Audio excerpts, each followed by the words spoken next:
sure join me. You two in the back will certainly need to, unless you two guys will need to buzz in too, because I can't project off the screen. So we're going to be doing that again. Let's see. All right, we're good to go. I'm sure we'll have some people join us here in a little bit. Let's go down to, I want to just kind of keep, follow through where we are in the course and then talk a bit about what's coming up and what I've covered thus far. As I said, I'm going to be working ahead each week, and we've started to kind of get some steam going as far as that goes. And typically what I'll do, and I'm over here on, with these different files, these Excel cases, I have the place for you to upload it. And I usually have an example of something I've worked on over a few years or several years, just playing around with it. And then I've got the statement, I've got the files that are there in your textbook that are from the companion files. There are two sets of companion files for the text. One is companion file 1. It's a zip file with a bunch of student files, and then there's number 2. And so I had covered XLS 8, and I had also covered XLS 9. So we're ready to start to talk about case number 10. Now, I've also provided everybody, and I'll open this up right here, an Excel sheet that will tell you the resources that we're using for a given case. So if you're using, case 10, case 9, whatever, and as we start on case 11 this week, I've got what we're going to cover, okay? Then this is a case an old case I worked where we use a data table, and then we're going to take a look at annuity cash flows, and then we've got some practice files there, and then the XNPV and the mortgage. And I believe I did 10 when I did part 2, so you'll want to go back and take a look at it. I'm pretty sure that I did, and we used the lookup table. And again, I was to give you, the location, the chapter, and most of these will be a figure, and then the zip file, where to find it, and what subfolder it's going to be in. So we have that. So we're going to look at this XLS X11 tonight and take a look at it. Now, I'll close that off, and I just kind of went ahead and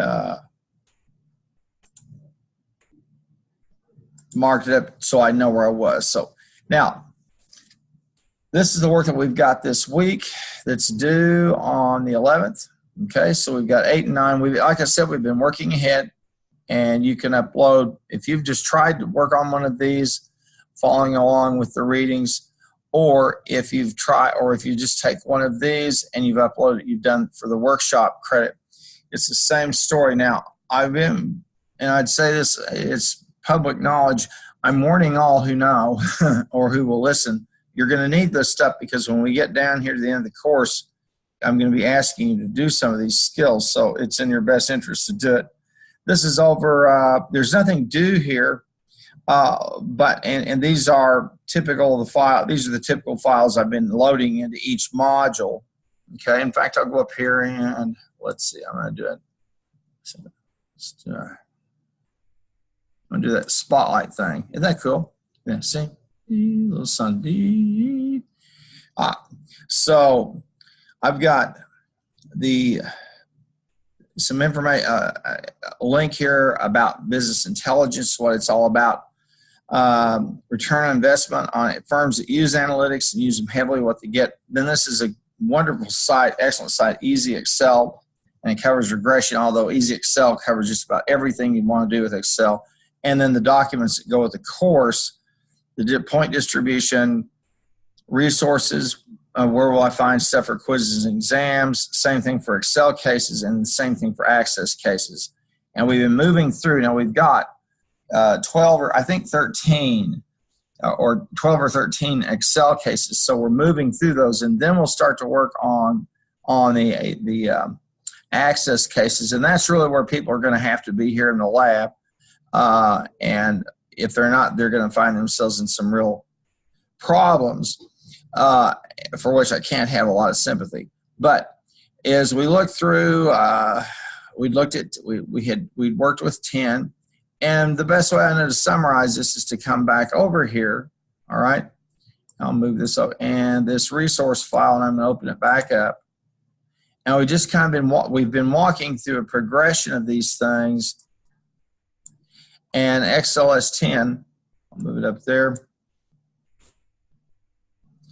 And in XLS10, we started doing lookup and data functions, and we did the SUMIF function, and then we used it over here with some of these files that are from the text.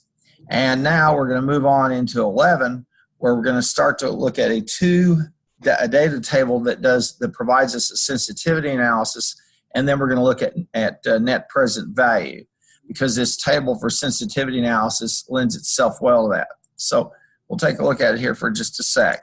Now, that's going to be over here. That's work that's going to be due over here on the 1st of November. I remember, of course, next week. Well, we have 1025, so we've worked ahead of those. Next week, of course, you've got no classes, the fall 3 days. So we've worked ahead on these cases, and now we're down over here November 1st, and we've got we've got a case here that we're going to take a look at, and that's going to be case 11. And I want to revisit. I think I did 10 on the screen on that second screencast I do every week, but I'm not sure. So I want to go back and take a look at it and just cover it very briefly and talk about it. So I'm going to I'm going to download case 10. This is that Blue Sky company. And I'm always going to show it in my folder. And I'm on Chrome, and yeah, I did. This will be number 2. So I'm going to take it and throw it down here in the desktop, and I'm going to open it up. Again, this is an example file that this is an example file when I put together for everybody. And I want to move this around so I can get to that, enable the editing. Okay, and if you want to upload this for your 10 workshop credit, that's fine. Whatever you choose to do is okay by me. I'm going to enable the editing, all right? And this is let's just walk through the basic components. I've got an accounts receivable file here. And what we're doing is we're tracking people in terms of how much money they owe us, and we're going to categorize that, and then we're going to get the amount that's owed to us per category. And I'm going to go through this because I think I've covered it, but again, it's going to kind of lead us into some other areas.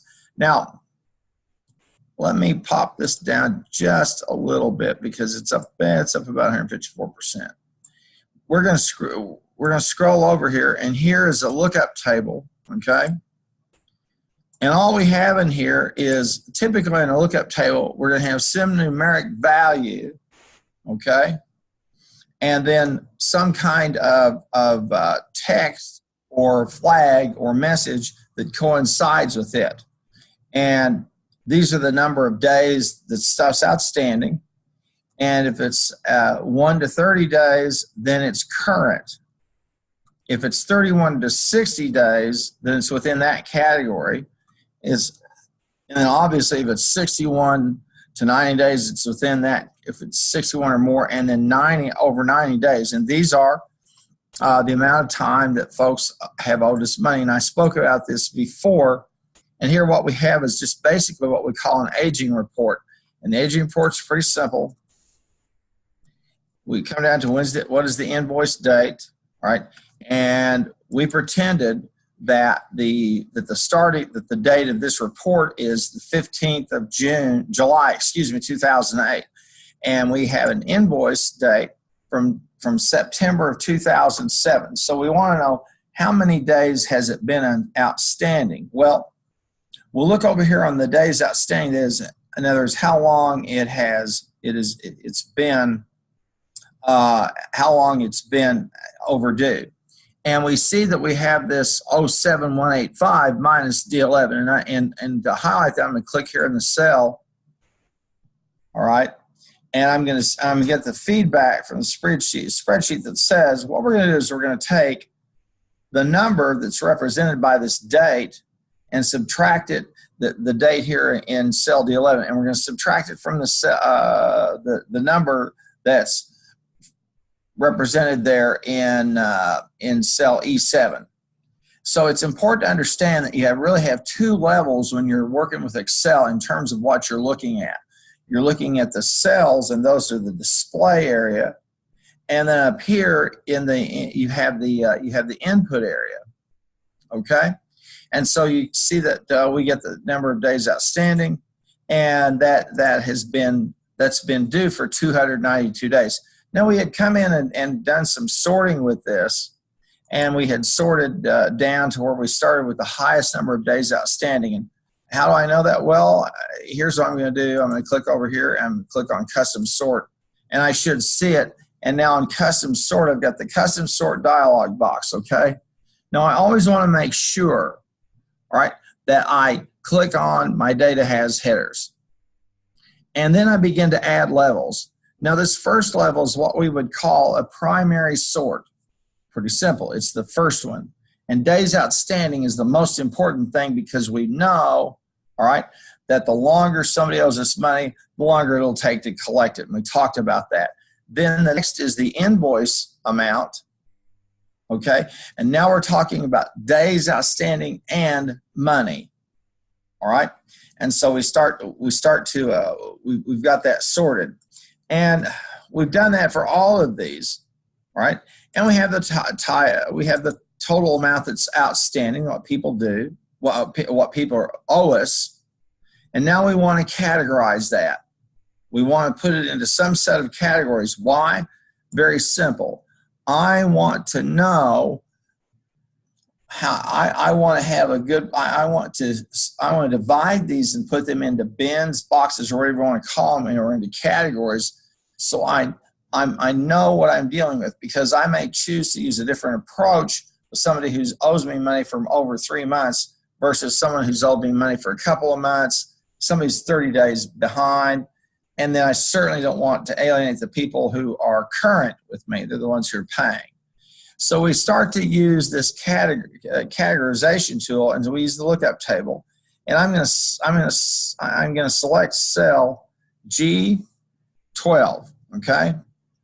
Now, anytime you ever want to use a function in Excel, or if you click on a cell and you see that someone's used a function, and this is why Excel, as far as I'm concerned, nothing can beat it, for a very simple reason. If someone's used, I can see the formula. If they've used a function, it's simple. I click here and I get the dialog box. The dialog box will explain everything to me that I need to know about that function, and it will also give me help on the function if I want to. If I want to click and get some help, and it will even give me an example. But it'll walk me through, and the first thing it says, okay, what are you looking at?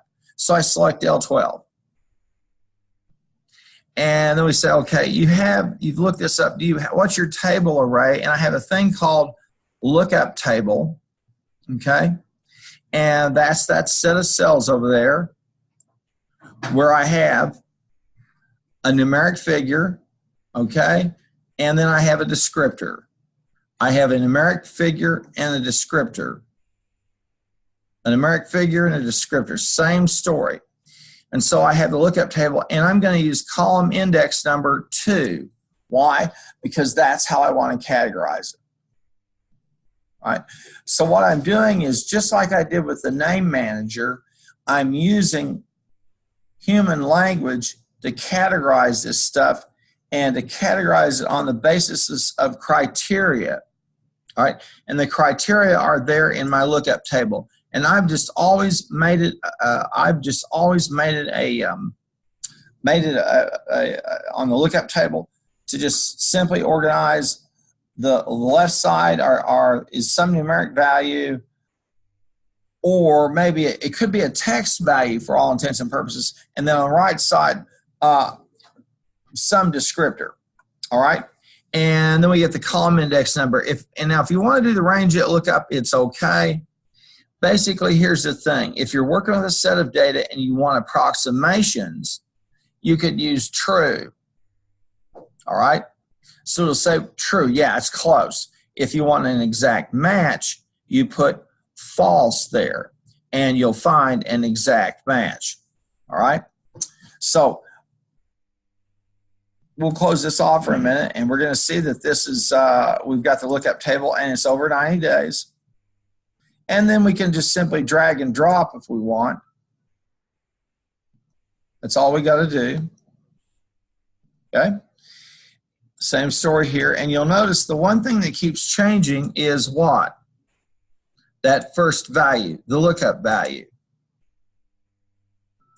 Now, we saved the lookup table in the name manager, all right?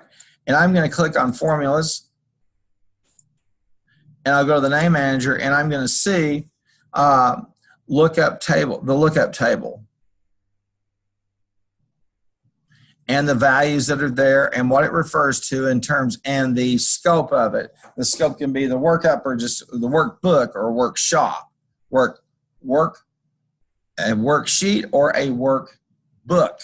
Excuse me, I'm very sorry. Okay, so we've got these categorized. Okay, so that's wonderful. The next thing I'm going to do is, all right, I want to try and figure out what percentage of this money or how much of it's tied up in a given, how much is in it fits a certain category. And that's where we use another formula. And what we've done here is we're using formulas, functions that are really close to a database. And so we're kind of using Excel like a database of sorts. And so click there in J12, and you're going to see the SUMIF function. And again, it looks like gobbledygook until you click on the formula dialog box, and there you get the dialog box. And this is the range. It's G12 to G32. That's the range of data we're working with. And then we have a criterion, and that's J3. And then when we have a sum of that range of E12. So G12 to G32 were the categories.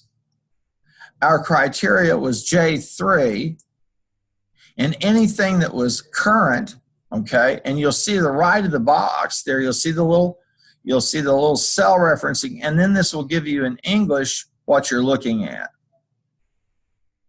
And everything that's current, and then it sums all of those values, and we get 4398. And it's the same story here. This time, my criterion is I4, excuse me, or J4. Then my criterion, J5. The criterion is J6. And the criterion, and we get the total. Now, what we're working with here is a very, very simple algorithm. And the algorithm, and I'll show you, the algorithm is this. The algorithm is that range of data, okay, which are those text characterizations of the number of days outstanding, the category. And then the other part of the algorithm is the range of numbers that we sum. And this is basically a conditional format. Sum if it meets that category criteria, we sum it, and we keep adding till we run out of a sum range. Again, I like Excel because if you can do some pretty nice stuff with it, especially if you use the dialog boxes. And again, here we've got how much we have, and then we get the total, and there we can attach percentages, all of that stuff. and do what we want to in terms of analyzing this debt. And I talked about that before. So this is I think some company, Blue Sky, I think was their name or something like that. Let me pop it up here. I'll go over to the ID. Yeah. Okay. So we didn't do all that much with it, but well, we did a couple of things. We did the summit. First of all, we sorted everything. We made some choices. We sorted them on the basis of age. Okay. The days outstanding. And then we sorted them on the basis of money. Now you'll notice when you look there in column E and column F that it looks funny. For example, right there on row 12 and 13, Weitzman owes more money than Rosemont Cleaners. However, okay, Rosemont Cleaners is further out. They're almost 3 months out from Weitzman. So the variable that's important is not the amount of money, it's the amount of time the debt's been due and not paid. And there are all kinds of formulas that will tell you, and we talked about this some, that will give you an idea of how many additional sales you have to make up when somebody doesn't pay you. Okay, so that was that case, and I'll close this off. I don't want to save any of those. And we'll go back up here, and that was XLS10. Now I'm going to go back, and again for XLS10, I only have an example there for you that I think is maybe a little cleaner and easier to see. Here is the if statement, and I put this as the XLS key for that file.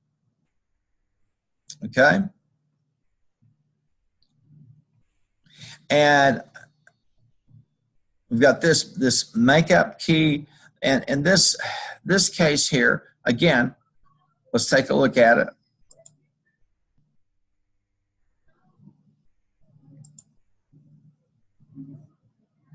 All right, and that's the Blue Sky. And then I have from the textbook those that are good that we have. This is the makeup file from chapter 21 and figure 21. And the authors are very good about walking you through all of the steps to do, the file to use, and all that business. I've tried to simplify some of that for you by having it loaded there. And let's look at the makeup file for just a second. And I'm going to download it.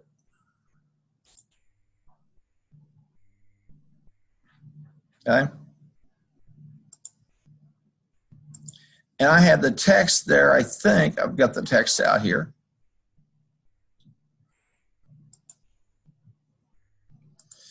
And let's see here. There's VeriSource.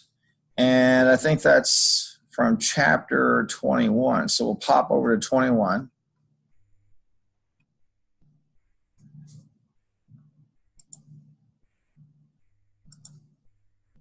And here they give us some questions. This involves that particular file, and we've got some questions. They want to know what was returned, etc. And then they give us some information about the different sums, sum functions and count functions that are there. And then they give us show us a segment of this file, okay, and a subset of the data. So I'm going to take this makeup, and I'm going to show it in the folder, and then I'm going to throw it down on the desktop. And we'll take it, and we've done this a couple of times, but that's okay. Oh, got the file open here, all right. There it is. Well, it's trying to say, hey, stupid. All right, cancel that. We're good. I've got the makeup file open. All righty. Let's open it up here.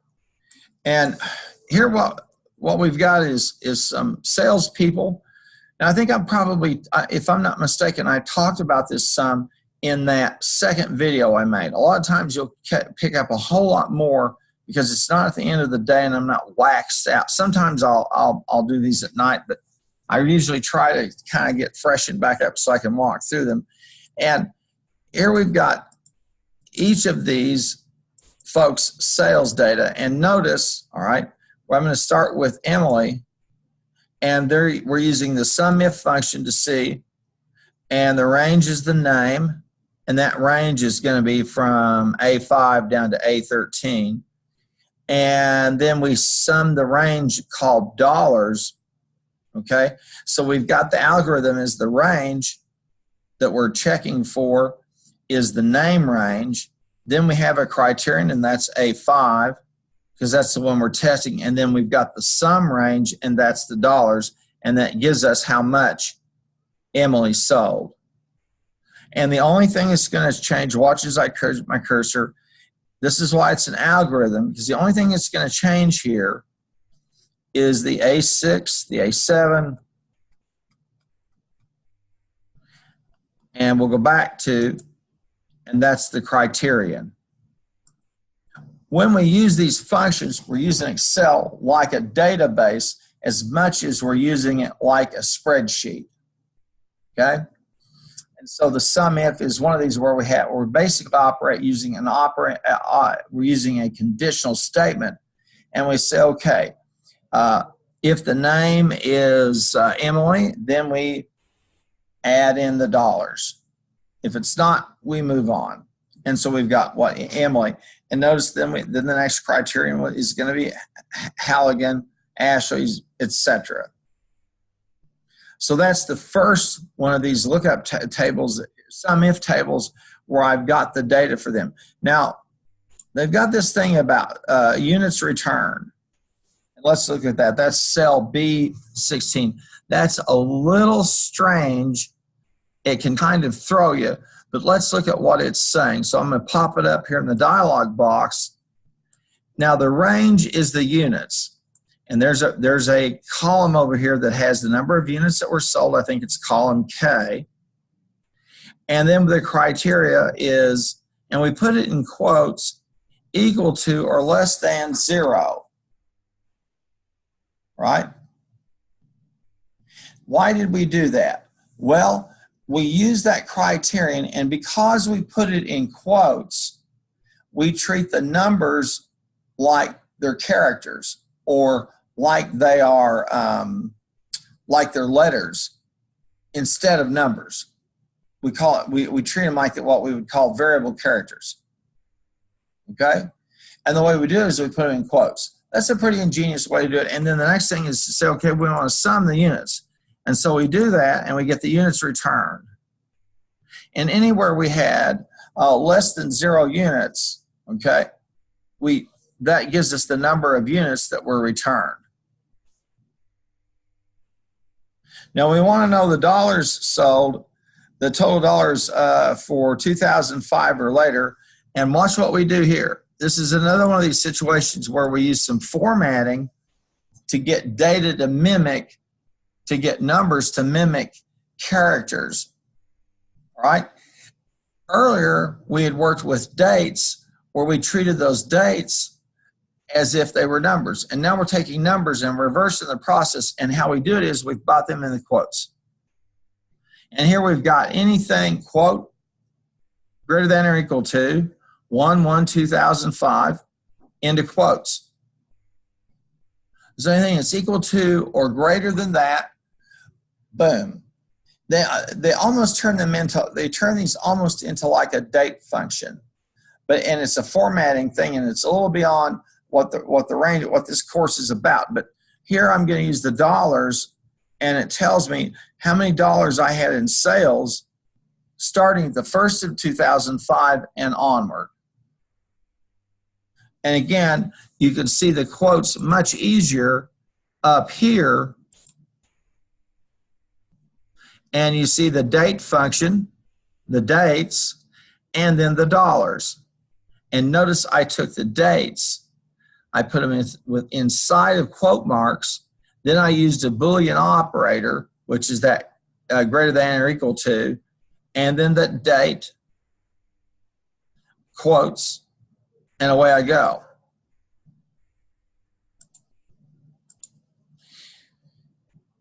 On lip gloss, same story there. I put sum if, and then we have the product, and I'll click on here and it'll show us the products. Is anything highlighted in blue is a product. Anything highlighted in red are units. And I take lip gloss and I put it in quotes. And since I put it in quotes, okay, that enables me to sum, it enables me to count it. But if I counted it, I might, if I use the count function, I might get that if I'm working in a database, but in here, I put equals sum if, because it's a conditional statement. If lip gloss is in there, I want to count it. Now, I've got 7 or so of us on here. Is there anybody at this point that doesn't understand what we've done with these? Because I'll stop and I'll try to explain.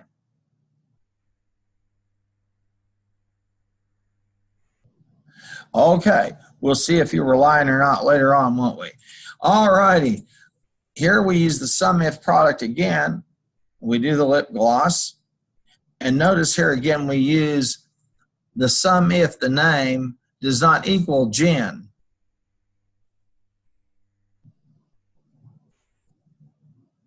Pretty clever the way the authors did this, but if you understand number formatting, then that's a lot of Excel. It's the same as when we started. I said, if you understand cell referencing, you've got about probably 90% of the issues. The other issues you deal with in Excel are going to be formatting, taking characters and treating them like numbers, taking numbers and treating them like characters. And then those rare occasions where we can just simply deal with a number like it's a number. But that's because we, in our data sets and our reporting, human beings tend to do that, and we tend to just kind of mix and match numbers and characters as we go along. Okay, if you're to say, okay, what room are you in? I'm in room 236. Okay, I'm in room 2. My office is Bailey Business Center 236. What does that mean? Well, it means I think probably there are 2 off there. I'm on the 2nd floor and I'm in room 36. I would have to assume that. It doesn't mean that my office is twice as valuable or as 218 or 4 less than 240. We tend to do that, human beings. So now as we walk through, we got the lipstick sold by Jen, and this time we say Jen, okay? And then we use the average. And here we're using the average if. So we've used the sum if, and now this time we're using the average if. And again, here's the dialog box, the functions, the average range. What am I working with? That's the units. The criteria range 1 is the name. Then we have the criteria 1. And that's Zerit. And then we have criteria range 2 is the product, and criteria 2 is lipstick. So we assume here when we do the average, we're working with, okay, a range and then a particular criterion within that range, right? And then a second range and a particular criteria within that second criterion range. That's really all there is to it. It's not that big of a deal. What you're going to find is when you go to work, based upon the nature of what you're doing, you will be working with, I think there's 300 or 400 different functions in Excel. And don't forget, there's a big bonus if you can guess my favorite function. Just send me an email. When you see it, you'll know it. You'll go, oh yeah, that's it. You have to tell me. Now I can neither confirm nor deny, but if you're right, I'll add the points on your final score.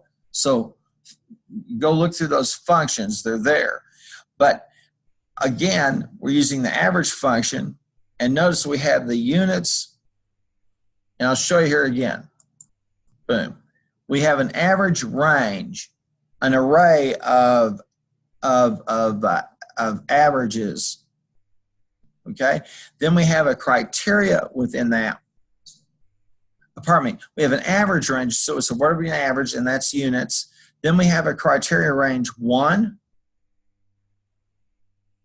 and the criterion 1, and then criteria range 2, and then criterion 2. And we get the average lipstick. And you could take a look there on the help on the function, also over in Easy Excel, that will take you further into this. And what I was going to say before is very simple. You'll work with certain, you're going to work with certain functions over and over and over. I guarantee you, if you're a finance major, you'll be working with financial functions all day long.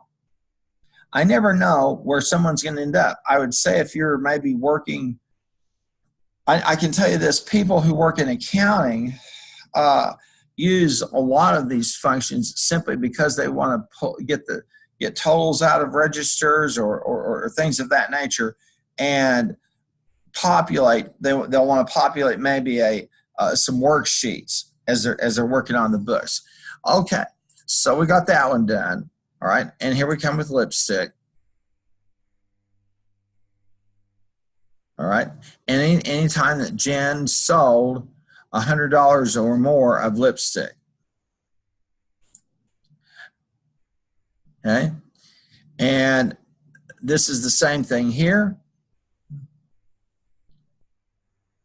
With a number of times we had less than $100, and then Jen's average units. And we do a check here on it just to see, and we do the sum if Jen, and I'll show you this real quickly. We do the sum if the name, the range is the name, and Jen, okay? And we use the sum if the name is Jen, and we get the units. And notice then I have that's in parenthesis, and then I have that over count if name Jen. So I take the units divided by the counts.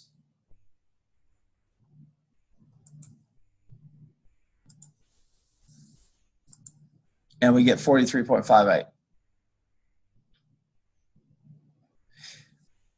Again, I would not expect to turn you loose on you and you come back in 3 or 4 days or a week with this completely reproduced. I think you'll learn a lot more if you can look at the finished product and kind of unravel it and see how the authors did. And frankly, over the years, every time I see a good spreadsheet that someone's done, I keep it. Because I say to myself, I may need this someday or something like this. And I can't tell you how many times I've had someone who's worked up a really, really beautiful spreadsheet for me using a lot of functions and are used very creatively. And I can just plug the numbers in and boom, it's there.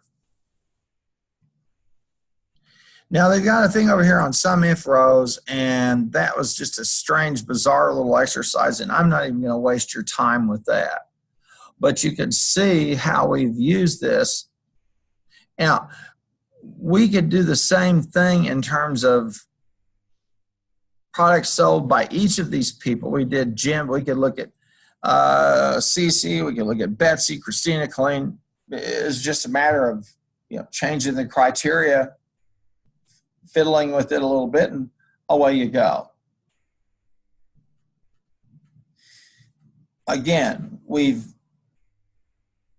used Excel very much like a database by using a conditional statement to select data and then to do something with them, average them or sum them. Not too much different from that. So let's close this off, right? And we were back over here in chapter 21, and the authors, one of the reasons I do this also is the authors, this is very densely packed in terms of material to read. And so the authors trying to give you every bit of information they can possibly show you, every really good example. You have great companion files, and you've seen those.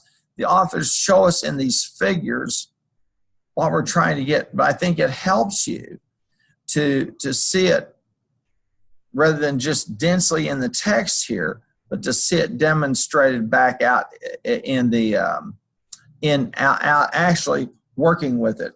And here they give you each of the columns and all this business, and so they're working up to another problem. All right, I'm gonna go back over here for a moment, and we did makeup, all right, and we looked at that file, and let's go to the next resource, and we'll look up, and this is one called Lookup XLSS. Now this one's kind of messed up, so I'm going to show you. I think the authors made a couple of mistakes. So let's download this thing. And as you can see, I've messed with it some. And I'll close this down and we'll throw, you can see I've had lookup, played with it all day today, or on and off. And let's open that up and take a look at it. Okay. And we'll do the enable the editing and all that business. And of course, whatever you're going to upload, you'll be good. You'll want to be good to go. Now, we've got some lookup tables, and what we have are some income levels, and we have some income levels, and we're trying to determine the tax rate for them. And then they have a thing over here on product IDs and determining the price. Okay, this is a bit jumbled, but stay with me and you'll see what we're talking about. And this is also a good example of the kinds of problems you can run into. This first area here. Now I'm going to go in. One of the first things I always do is I go into formulas, and I look for name manager to see if there are any names, and I see there's some distances. There's a lookup, and a lookup 2, and so I don't see a whole lot about that going on. So I'm going to close that off. All right. Now, and I didn't read the full case, so I'd have to say I apologize. I didn't read the full case there, but let's see if we can diagnose a little bit of what's going on here. And so I'm going to look at this in this very first top, and I have 2 lookup tables. Okay, this is lookup table. This is a lookup table, income and the tax rate. And in fact, we identify that range here. It's D6 to D9, D6 to E9. That's the array. Notice, as I said before, the way to organize this for your lookup table: a value, okay, on the left side, and then on the right side, a descriptor or some constant. In this case, the constant is your tax rate. And so if you make $0, your tax rate is 15%. If you make $1,000, your tax rate is 3%, and 3,000 it's 0.34, and 10,000 or more, I think it's 0.40. Okay, and that may and this could be, I guess you could say it's by the millions, but to simplify, they've kept it down here into these small numbers, and they're wanting to illustrate. And again, here we are. Here's the lookup table. Now we're going to look up these incomes, and if you come down here, you're going to see true, false, and this is an indicator that we may have some anomalous data that we're going to run into. Remember, when I do the lookup, I can choose true or false. True means if it's approximate, tell me so. If it's exact, I want to say false. You said, why would I do that? Why wouldn't I just always use the false so that I get, so that I choose the number? Because there are going to be those times when I'm going to be working with data that are approximations. There's not an accurate one. I might have 5,000. I might have, let's say I've got 5,000. Let's say I've got 5,000 records of, I don't know, visitors to duration of visits to my website. I have an e-commerce store, all right? And if I have any brains at all, one, I had it designed with somebody who knows what they're doing, and number two, I have someone who knows how to get me the metrics off of that. And so let's say I have someone who's said, all right, I'm going to give you the total amount of time a person spends at your website. Why would I care? Well, it's pretty simple. The longer somebody's there, what? Well, the longer that I can be sure that that they're going to come back. They have all these. There are a lot of metrics out there, percentages of how long a set of eyeballs stays on a website, how sticky your site is, what people click next. There's just a whole science and an art to that, and folks that do that are exceptionally well compensated, because everybody, whether you're retailing or not, for example, if you go to the OBU website and you look at it, a lot of the website is about what? Getting people to come to OBU. How do I know? Well, they show us a picture of the beautiful campus, and they show a group of people smiling, and they're laughing, and they're in the sunshine and the trees. They're not over there at the GC working out because they're stressed out. They're not over in the Geiger Center half passed out because they have sleep deprivation. They're all having a great time, okay? And it's meant to sell the school. That's what it's meant to do. And it's a good place to come to be. You could be at worse places, trust me.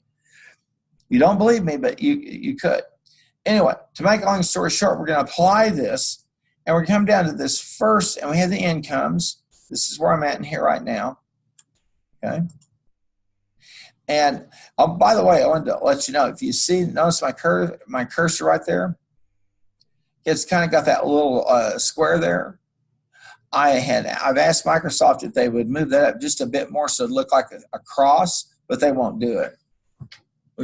I don't think they love God there. Anyway, close it off for just a sec. Now, so here's my lookup table. And let's click at this first one. Move this up. And notice here we are. We've got the VLOOKUP. The lookup value is D13. And that's -1,000. The table array, okay, is lookup. The column index number is 2. And the range lookup is true. So if we get an approximation, we're good to go. You say, why would you do that? Well, up here in the lookup table, I have tiers of income, 1,000, 3,000, 10,000, because the tax code is progressive. The more money you make, the higher your tax rate, which I think is wrong. I believe we should punish people who are poor and make them leave our country. Well, I don't know. That was a little radical, wasn't it? But we have what we call a progressive tax system, whereby the more money you make, okay, the higher your tax rate. Now, we have ways for people to offset that as incentives to invest, et cetera, and I'm not going to go into that. But we're just seeing here a simplified tax rate for the typical wage earner in the United States, okay, or a typical company. And so we see them. Now, odds that we'll find somebody who's exactly at 1,000 or 3,000 or 1,000, 10,000, I mean, are low. So I use true here to say it's an approximation. It's within that range. You got me? That's why I use true on. Now, if I put false, I want an exact match. And so I'm going to click OK. And I get an NA, and let's look at this. And I've got the D13, the lookup, and I've got this column index number, and I've got true, and it gives me this funky looking thing. Why? Well, I've got a negative number here. And so I have a piece of anomalous data, and the NA is there to show me something's wrong. Now over here on this right side, I tried it on a second using false as the criterion. And here we go again. Now when I see this, when neither one of them will work, then I've got an issue. Now we come down here and we used the lookup for D14, and we want an exact match. We did the same thing on D15,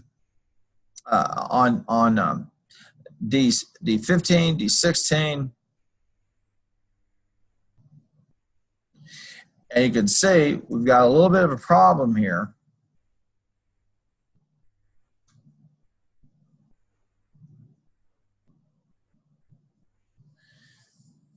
So that's one of the problems the authors are showing us, because this is one of the problems with a lookup. If we don't have exact values, if we're looking for approximations, sometimes we can get there, but normally we're not going to. All right. Now, over here on something that's a little more stable, this is not tiered. These are just straight up comparison deals. And we've got these products. Okay, and we said, okay, I want to know the price for B2211, and so I go ahead and I do the VLOOKUP, vertical lookup, and the table array is lookup 2, which is over here, and that array is H11 to H15. Okay, and then I've got and the name of the table array is lookup 2, and then I have column index number, which is 2. The price, and then I say true if I'm in the ballpark. And in this case, I'm in good shape. All right. This time I use false, and I get this spurious look at numbers. So I'm going to change this to true if I want it in the ballpark. And there we go. You follow me? I'm going to stop for a second, and if anybody's got a question about what we did here in this sheet, I want to try to answer you. The reason I want you to see this, and the reason the authors include this, is that sometimes when we use VLOOKUP, if we don't have precise numbers, or we're working in a range or a set, we can get some spurious examples, spurious results, and so we have to be kind of careful with it. It's not foolproof. It counts on us having values it can count on to find. And notice here we used true, and it's okay, and anything that in the column lookup number is 2, all right? And we used to look up 2, and the lookup value is H18, which is B2211, it's product number. Okay. Lookup table array, and we use column index number 2, and then we set the range lookup 2. And notice at the bottom it says if the value is to be found in the first column, and I'll just click it right here.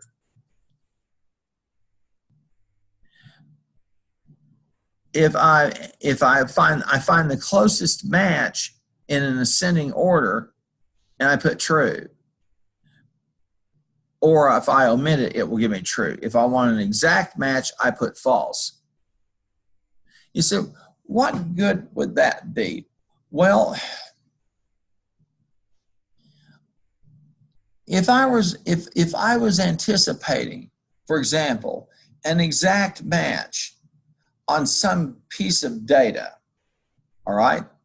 Let's say, for example, I manufacture stuff, and I have a report that tells me the size of all of these widgets I've made. It's the same widget, but I've done a production run, and let's say I've done a tensile strength test where I've taken something and pulled it apart to see how much force it's going to take to break it apart, to crack it, like a brake pad.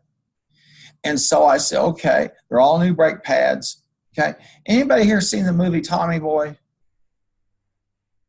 Oh, you've missed a great American classic. You need to go see it. It's got some naughty stuff, but hide your eyes and close your ears, but the rest of it's funny. Make a long story short, I'm looking for an exact match. If the engineer said it's going to crack at this, the brake will crack at a certain tensile strength, pull, or strain, then okay. If I don't find an exact match, then I might say, okay, I got a problem because I've got to have precision in what I do. So I wanted to show you that there because sometimes this is what we would call a little bit counterintuitive. Okay? Now, we'll go back here and we'll take a look at and we've got this, and we'll go back to the modules now. And I want to move us into something that will make a little bit more sense for us in terms of some business types of things, etc. So we've looked at the lookup temp. Okay, we've worked through this, so you've got some examples, some things you can upload for the workshop for XLS 10, and it's due the 25th. You said, are you working ahead? Yes. The reason I'm working ahead is so that as we come to the end of the course, I can give you some flex time to work on projects, to work on your finals, and not go crazy. I'd rather you understand. And I also have to give you a chance to learn and see if you can be turned loose to do your work. If you don't cultivate the habit throughout your college career of being an independent learner, being a self-starter, it won't happen when you go to work. And when you go to work, in the world in which you and I live, employers are exceptionally demanding. They want you engaged. And so if you don't show up on time, you don't get stuff turned in on time, they don't have a policy. And I think I've probably told you my famous story about a student who called me who was incensed, angry because her employer doesn't take a spring break. And my first thought was, where did I fail you? And I hope all is well today with that individual. Well, we've got case number 11 there. So let's go back down to our trusty guide. Let's find that there. And there is the resources. And we'll open that file up. And we're going to look for XLS 11. I'll go ahead and I will throw a little highlighter on it.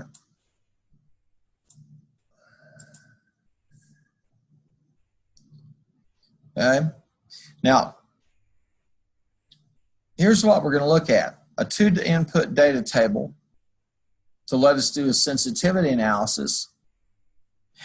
And then some capital budgeting.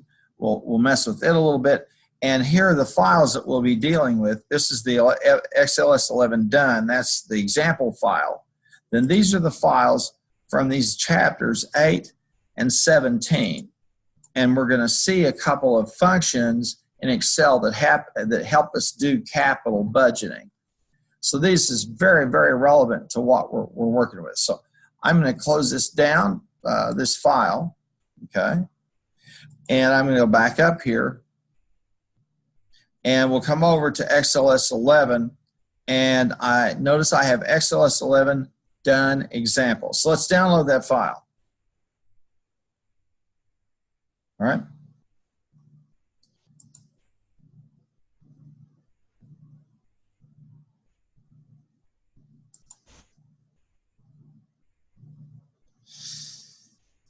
And I'm going to put it in a folder, and then I can diminish up here. And I can throw it in the Yield desktop. I'm going to open this up. You have probably worked with some product tables or multiplication some product tables or multiplication types of tables, product tables, and so this should not come as a surprise. But I want to show you, and I think a really good example here of how learn a little bit about capital budgeting, okay? And then how we can handle it. We can do the computations for it, and then how we can use a two data table to enable us to do some sensitivity analysis. And you'll see what I'm talking about later on, and you'll see how we got there. Now, here we've got a company, and they've decided to make a capital. Decided to make a capital budget, a capital investment. Capital budget investment is anytime I spend money for a project or machinery, anything that will last more than a year, but that has a special purpose. Most organizations, companies, have a capital budget. In other words, they don't have unlimited funds to spend on every project they want to spend. They have to choose. It's called capital rationing. And if you haven't had your finance course with Dr. Reeder, you will soon, and you'll learn about that. Okay. Now, if you look up right here under the assumptions area, you're going to see that these folks have an interest rate of 10%. When we do capital budgeting, we have what we call a hurdle rate. Okay, that is a rate of return that's equal to what I could earn if I took the money and invested it in a company or a project of equal risk to that which I, as the owner or shareholder, am doing in this company. If I can make a better return owning Microsoft as opposed to Apple, I'm going to kiss Apple off today. I'm going to kiss Apple off. I'm going to kiss him goodbye. Okay.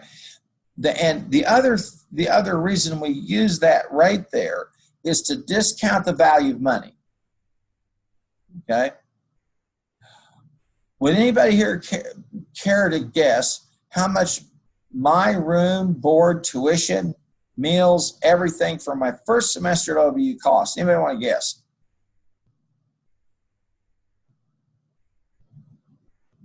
You're gonna gasp. It was $1,100 a long time ago, and my parents thought it was highway robbery. I remember my dad looked at the tuition bill and said, "Those people aren't Baptists, they're thieves." Hey, he'd have a conniption if he was trying to get me off to college today.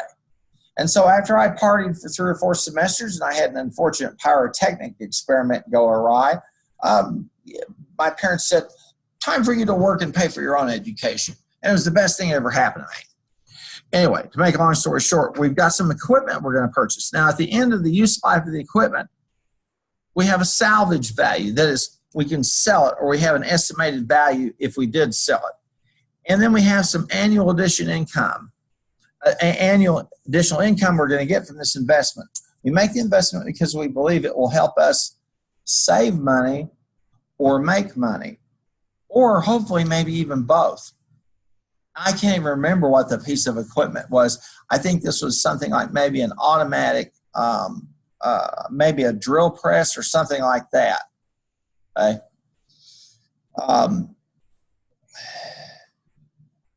If you will never be able to appreciate the vehicle that you drive until you go see one of them made in a factory. It is an astounding achievement. That the good Lord blessed us to have the ability to do it is beyond my comprehension. Human beings, because we're made in the image of God, because He's endowed us with intelligence and the ability to be rational, has given us the capabilities to do incredible things, astounding things. And sadly, because we let sin in the world, well, things tend to blow up, and that's why the Apostle Paul said, creation's waiting for Jesus' return, so He'll fix it too. So let's look at this. We've got this capital budget analysis, and now we've got the annual income. We made this investment, and we're going to get some annual income, all right? And let's take a look at what we have. On line 18, okay, we have an annuity model. An annuity model says I get a fixed amount of money for a fixed period of time. Now, I keep looking at my retirement portfolio, and I keep looking at all of you, and all of you get younger, and my portfolio gets bigger. Well, it shrunk some today, but not too much because I got most of my money now in just guaranteed income things. But and I start weighing off that balance of when do I say, and do I want to take the money in a lump sum and run? Do I want to have them pay me an annuity? My wife said, it's kind of like you hit the lottery. I go, I know, what do we do?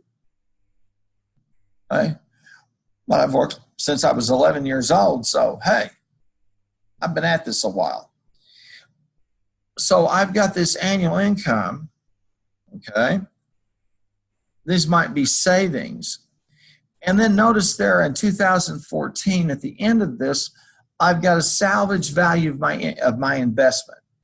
It has some value or worth that I can sell it for salvage, okay? Now, here on row 21, you'll notice that I've been, each year, each period, I've been getting the annual net cash flow, okay? Let me stop for a moment and give you a little bit of, I won't ask you for a show of hands, but I know I've got several of you online here, all right? A bunch of you. And I'm going to tell you right now, if you haven't taken Dr. Reeder's personal finance class, you're not being smart. It would be a tragedy if you learned how to handle everybody's money but your own. It truly would. And I can assure you that if you don't get on top of your finances right out of the box, they will dominate your life for the rest of your life. I can just tell you that. I was fortunate that I had parents who marched me down and said, sit down and walked me through how do you do a budget, all this stuff. Dr. Reeder's class, it will probably be one of the most valuable things you've had. And if you haven't taken it, please, please, please take it. If you've had Financial Peace University, that's wonderful. If you read everything Susie Orman has to say, that's wonderful. Dr. Reeder's the expert. He's the guy with the PhD. He's the one that knows it inside out, and he understands that process and how to do it. So I'd encourage you, please take his course. Do yourself that favor.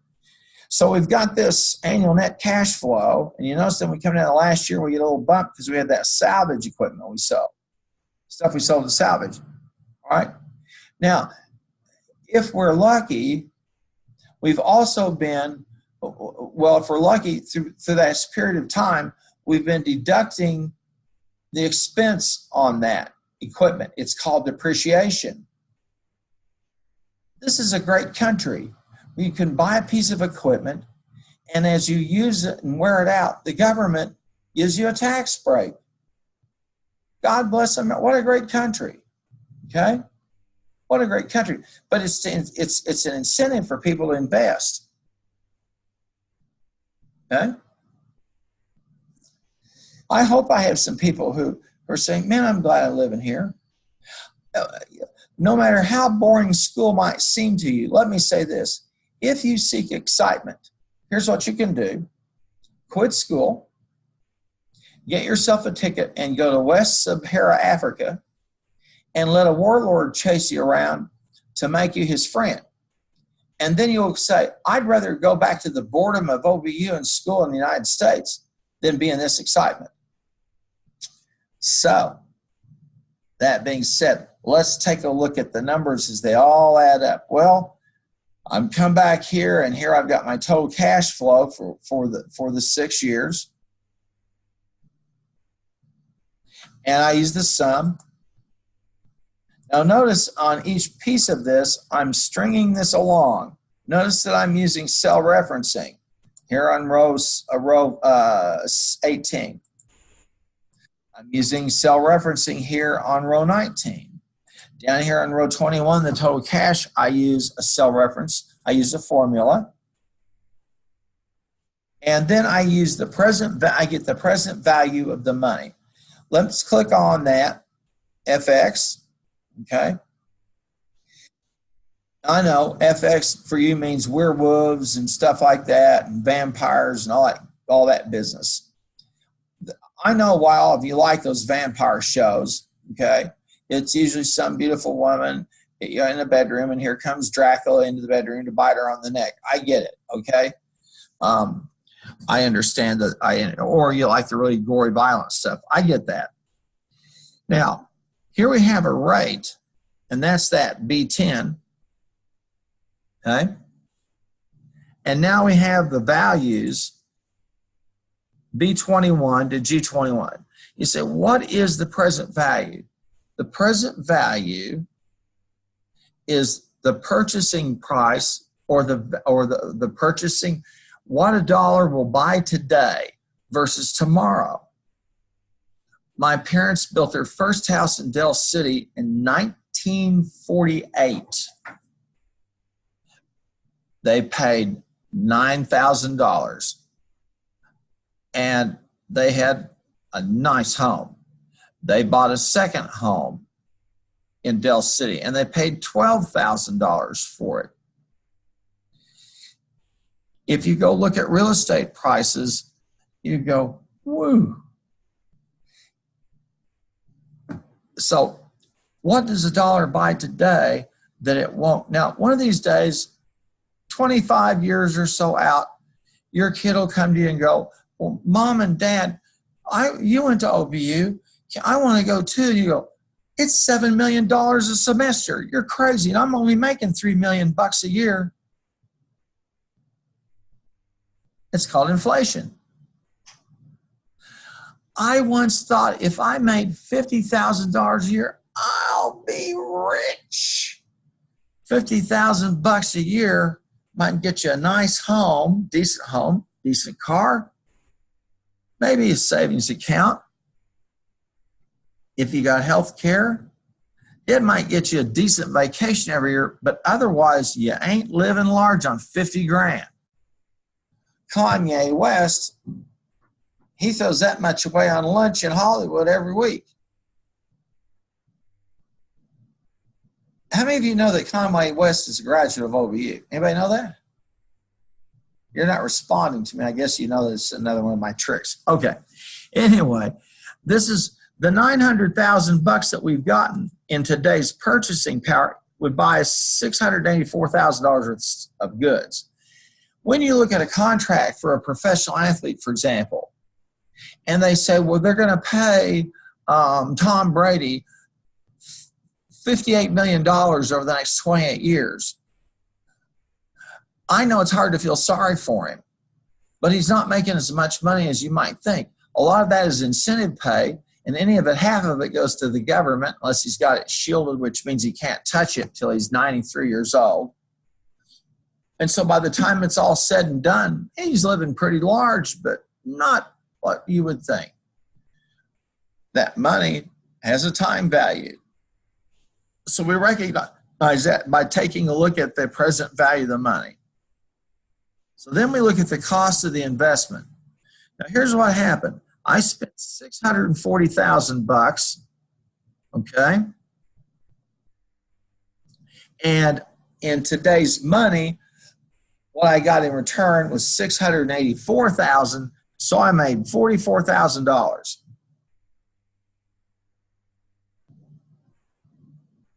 Do you think I made a killing?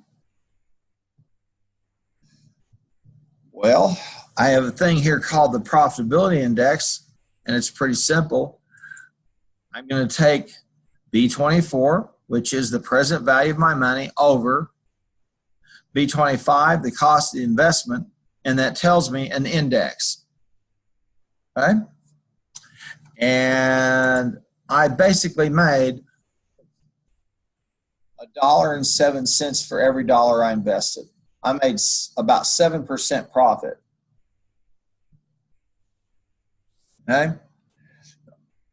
When I look at something like this, when I and other people complain about Walmart, remember this: the average grocery store or store like Walmart retailer, on any one of their stores, they have less than a 1% profit margin for their stores.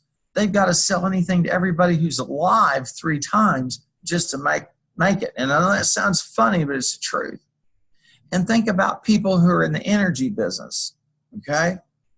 I don't know if any of you have parents or folks who work in the energy business, but listen, to go into the middle of the North Atlantic and say, let's drill a hole here and see if there's some oil and gas, $7 billion later takes some serious courage. And those people who invest in that, in those companies, really roll the dice to see if they can help us out and get some energy. So while they're not perfect, they have a lot of courage to take that kind of money and plunk it into an investment. So we saw here this piece of equipment. Well, you know, I came out and I didn't do so great. So now I come to a point where I start to become more than just a number cruncher, and I become a business owner or an enterprise thinker or a manager. And I say, well, what if things were different? Okay, everybody with me? Yay, nay? I will assume so. We're going to come down here to a two-variable table. I want to show you what we've got going on. What we did is we put the profitability index right there, and you'll notice it's linked in. Everything in here is linked with a function, or it's linked in with a cell reference. And so I have my profitability index. And then I said, okay, what's it going to look like at an interest or a hurdle rate of 7%, 7.5%, 8%, 8.5%, and so on. And I go all the way over to 13%. So the top are different levels of interest or hurdle rates or discount rates for my money. Everybody got me? Okay. Now, I'm going to say, all right, now I'm just curious. I've got that one variable a key variable is the discount rate, and another key variable for this is what? Well, my initial investment, okay? How much do I put down?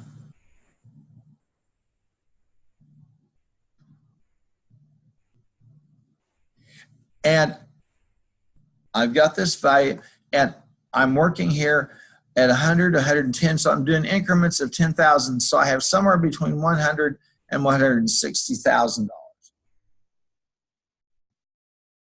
Okay? I think it's salvage value, if I'm not mistaken. So far, so good. So what I'm saying is, okay, I've got these different scenarios that can play out in terms of my interest rates. I've got these different scenarios that could play out in terms of, okay, my investment. You with me? Now, put your cursor and right there on cell C34. Now you're going to see the table function. And you're going to see that it shows the equal table. It has a little curly Q in front, equal table, and we're going to do the table function, and we have B10 and B12. Now let's look up here for just a moment. B10 is the interest rate. And then B12 is the annual additional income, excuse me. That's because we were looking at incomes, pardon me. And what it's going to do is say, all right, at a given interest rate and at a given annual income, what's the profitability index? Okay? Now, and then I would input that and then just carry it across to do the table. Now, for example, right here, and I'll click on the function, and it's going to show me is the functional arguments, And these are undefined because when I put them inside, when I put all the equal table and then the two values, the two cell references, I've created a function. So I'm using a two value table to look at this. And here's what I'm saying. At 7% interest, which is really, really good, a low rate of interest or a low discount rate, and $100,000, my profitability is 0.96. Now notice what happens. There's a pattern. As the interest rates go up, what happens to my return? It gets lower and lower. My profitability gets lower and lower and lower. And what I did here is I used conditional formatting. And you can see, if you look, you'll see the pattern. And right in the middle is our value where we had 10% interest and $130,000 investment. But what this table tells me is the higher the interest rate or the discount rate, the lower the rate of return or profitability index, pardon me. Okay? Over here, the lower the rate of interest or discount rate and the higher the annual income, the better. You see the pattern? Now, this is what, if I took this and applied it to a map, we'd call it a choropleth. And that's what you see when you turn on the weather and you look and they show you, Damien's on Channel 5 and he goes, okay, here's the weather, blah, blah, blah. And he shows you rainfall amounts. And you're used to seeing, the most dark or intense will be where the highest amount occurred. Okay? Well, we can use that technique here to show how we have a range of possible outcomes given certain input levels. So I know, for example, the higher the interest rate or the discount rate, the more annual income I have to have. The lower the annual income I have, the lower the interest rate I have to get a decent return. At 7% and 100 grand, I'm losing money. I don't start making money until I cross over here. And you see how the pattern of it, how it goes from that green to the red. This is something that I can sit down with an investor or a company or my supervisor or someone and say, hey, here's what it looks like. And the color guides their eyes. It helps them understand I've got some variables at play here. And this is why we call it a sensitivity table, because it shows us how things change, how sensitive they are to different changes of interest rate or changes to annual income. And it's also known that if you look at this table long enough, it will invoke an emotion and you'll become a very tender person and you'll cry. I call it the Fred Rogers effect. Mr. Rogers. That's a lie. I'm just teasing. But you can see I'm looking at the sensitivity of interest and annual income. And I know the more annual income I make, pardon me, the profitability index, the higher the profitability and the lower the interest rate, the better I am. This is where I want. This is really where I want to be, is 160 grand in annual income and 7% discount rate. So I have some decisions I need to make in terms of how do I get the annual income up, or how do I get the discount rate down?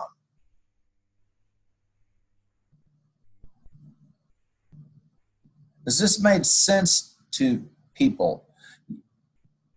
I've got some of us here, some of us out in the land. Anyone out there? Anyone? Hello, hello? I hope it does. I may ask you to do something like this, so be prepared. And you may want to take this and experiment with it a little bit. But what we've done here is I've created the function. Now, the textbook, okay, has some examples of those for you. And we'll go back over here for just a sec. And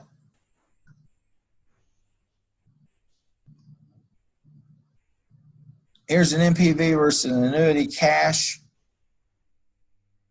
or NPV XLS annuity cash, and it's a practice file. Now I'll take a few more minutes, 20 minutes or so at the most, and we'll talk about them.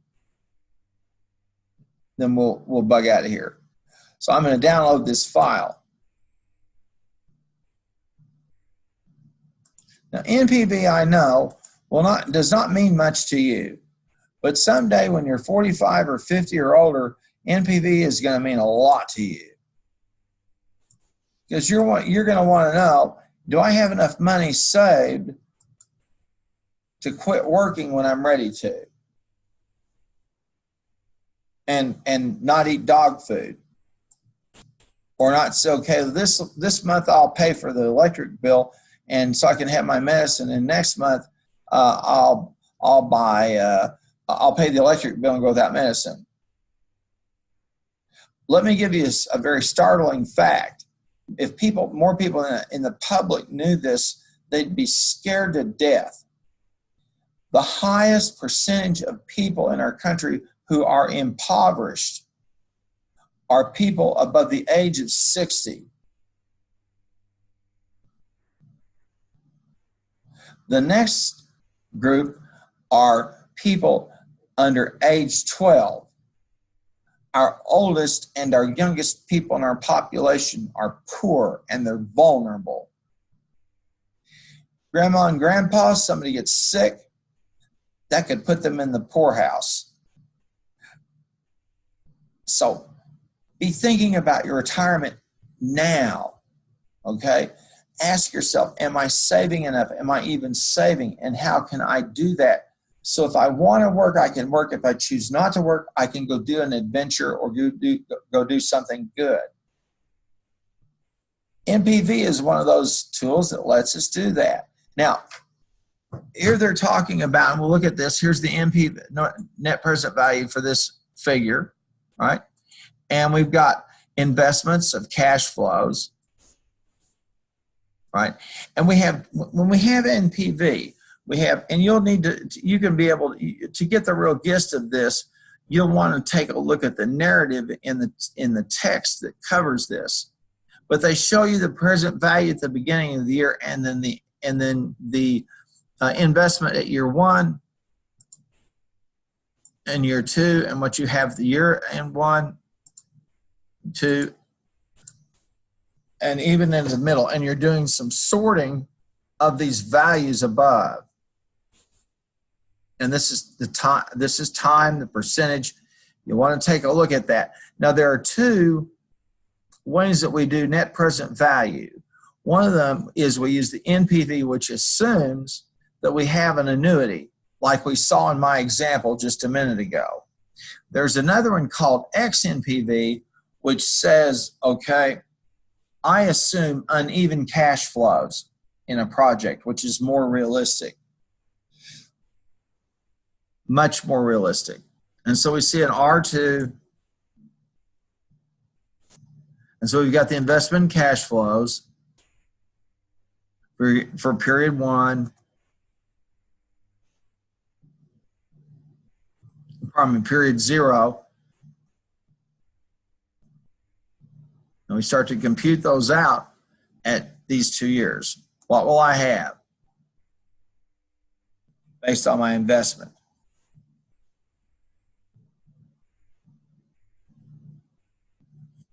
Now, you'll want to take a look at this text in the text, and I think it's a little confusing, okay? But let's look at something for a minute, and maybe this will add. I'm going to take period 0. Well,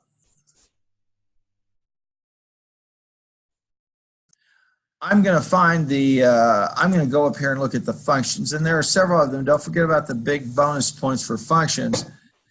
And I click on data, and I'm going to see, I want to find the functions. Here they are. And I'm going to look for the financial functions. It's math and trig, reference, date and time. I want the financial functions. Where are you, my friends? Reference, text, here it is. And I'm going to do just the simple future value. All right, future value. How much money will I have if I'm earning 3% interest and I put back money for 25 years? I put back a set amount every month, 25 years, and I put it back every month is 300 months, so 300 periods, and I put back 200 bucks. Okay? I want to know the present value is 0, and I want to know here, am I going to put the money in at the start of the, am I going to pay the money in the start of the month or the end of the month? And I think I'll say the beginning. All right. And here we are. Here's my future value. Oh, I put the right.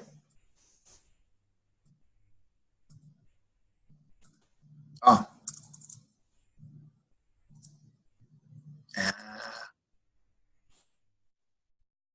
If it's 300 months, it's going to be 0.03 divided by 12, so it's going to be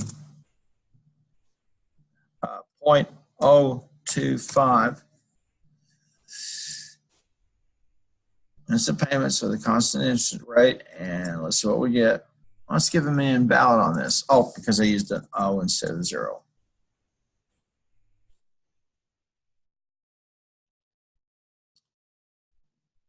Now, here's the figure. Now, you see it's in the negative because I've been making payments. So if I want to go ahead and make it look nice, I'll just take times minus 1. So if I put back, I'll go back and I'll show you. If I put back 300 bucks a month, $200 a month for 25 years, I'm earning 3% interest a year, so I'm earning 2.5%. Really, that shouldn't be 2.5. That's not right. This should be 0.0025. Because yeah.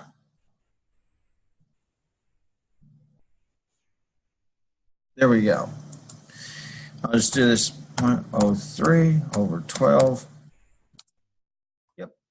0.0025. There we go. Now, I put back,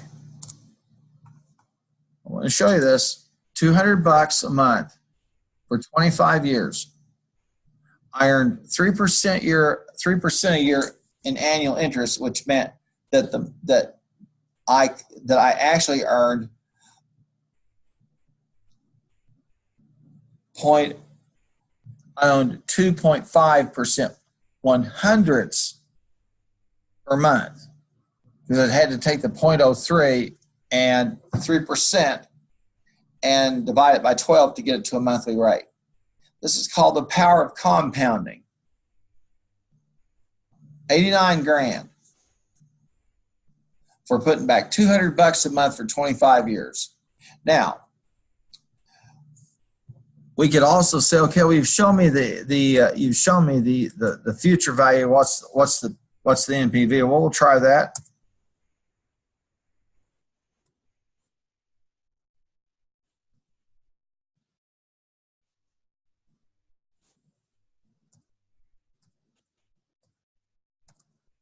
Yeah, and it's going to let me pull up the function box and the rate.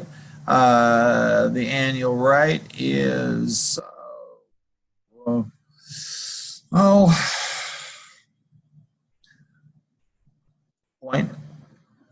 03. Let's say it's 0.02.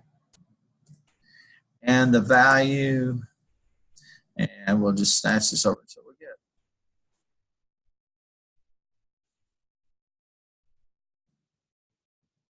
And it's, I would really need to have that amortized, I really would need to have that listed out so we'd get the number of periods.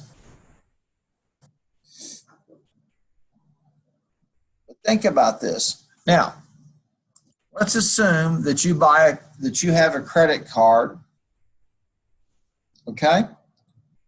And you're paying interest on that credit card. Let me put it like this. You want to be the one paying into your annuity. You don't want to be the one paying into somebody else's annuity. That's called a payment. The other is called an investment or savings. And the reason that a credit card company will let you make minimum payments is simple. You can see it right before your very eyes. You have a credit balance with somebody and they're charging you 3% a year on your credit card, which is a fantastic credit card, great. And the minimum payment was $200. This is how much money you will spend paying them off if you make a minimum payment for 20 years, 25 years. Now, let me show you what buying a house looks like at 3%.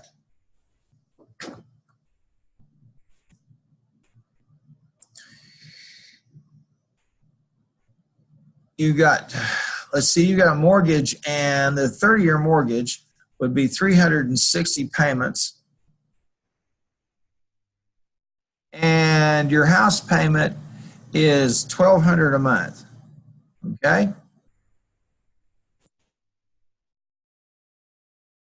That $200,000 house you bought over the life of your note will cost you $700,000. If you're starting to receive a lot of credit card offers as you get closer and closer to school, if you get a lot more people saying we want to send you this card, that card, this card, beware. Credit card companies love people who run up a balance and then pay it off slowly. Make the minimum payment. They want you to make the minimum payment because they're such nice people that they want to help you out. Right? Some of you may have heard this, you may know this, you may not. Well, let me say this. If you've never taken a course on finance or anything like that, do it for yourself. Okay? And don't be ashamed of it. A lot of people don't. And I get especially concerned with college students because of the cost of college. You can go out today and you can go look on the internet and find out how much is the average debt of a college. When a student in Oklahoma, the state of Oklahoma, all institutions leave, what is the average amount of debt they owe? And that debt can become an albatross. If you can get out of school and pay it all off, God bless you. If you can't, then get it paid off as fast as you possibly can. Because it's the kind of thing that can just hang there and hang there. And you can see right here. Here's somebody who got a 3% interest a year on their home. Their payments are $1,200 a month. And they're going to have 30-year mortgage, and for that $200,000 house, which is about what this interest and payment rate fall into, the $200,000 house cost them $700,000.